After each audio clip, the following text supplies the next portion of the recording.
ഒരിക്കൽ യെഹെസ്കേൽ പ്രവാചകനെ ദൈവം ഇസ്രായേൽ ജനത്തിൻ്റെ അടുക്കിലേക്ക് അയച്ചു. യെഹെസ്കേൽ പ്രവാചകനോട് കർത്താവ് പറഞ്ഞൊരു കാര്യമുണ്ട്.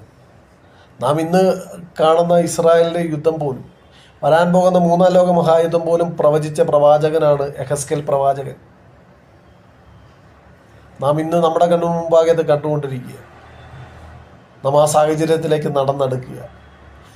എന്നാൽ ഈ പ്രവാചകനെ ഈ ജനത്തിൻ്റെ അടുക്കിലേക്ക് അയക്കുമ്പോൾ കർത്താവ് അവനോട് പറഞ്ഞൊരു കാര്യം, നീ അവരെ കണ്ട് ഭയപ്പെടരുത്, അവരെ നോട്ടം കണ്ട് ഭ്രമിക്കരുത്, ഭയപ്പെടരുത്.